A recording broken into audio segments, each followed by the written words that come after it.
दोस्तों, एक बाटांग का आवेदन लगा हुआ था। मैं इस वक्त पनागर तहसील के बाहर खड़ा हुआ हूँ और पनागर तहसील में एक बाटांग का आवेदन हमने लगाया था। लगभग 1 साल होने को आ गए। उस बाटांग के आवेदन में पटवारी की रिपोर्ट लगाई गई थी कि यह बाटांग नहीं हो सकता। बाटांग ना होने का कारण दिया गया था कि आपका जो रकबा है वो लगभग 2000 से कम है। जो रकबा 2000 से कम होता है उसका बाटांग नहीं होता।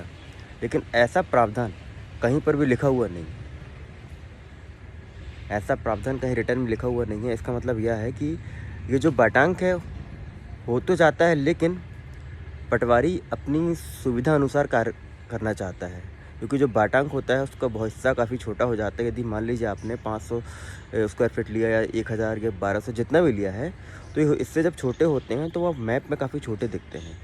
तो इसलिए पटवारी रिपोर्ट में लिख देते हैं कि यह बाटांक हो ही नहीं सकता।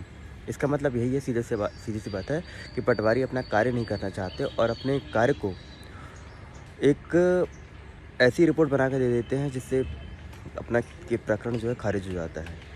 तो मेरा निवेदन है, यदि मान लीजिए इस तरह कोई प्रकरण है, ऐसा कोई प्रकरण चल रहा है, जैसा कि अभी जो मेरे क्लाइंट का प्रकरण चल रहा है, इसकी हम अपील ऊपर करने जा रहे हैं। हो सकता है आज हमारा केस यहाँ से खारिज हो जाएगा, या साहब अभी है नहीं, साहब जैसे ही आएंगे उस केस में क्या सुनवाई होती है, क्या खारिज करते हैं या पटवारी के लिए कुछ निर्देश करते हैं, इसके बाद इस प्रकरण में आगे क्या कार्रवाई होगी हम उसको बताएंगे। और यदि इस तरह से कोई परेशानी आपके साथ चल रही है तो आप उसके लिए बाटांग करवाने का प्रयास करें।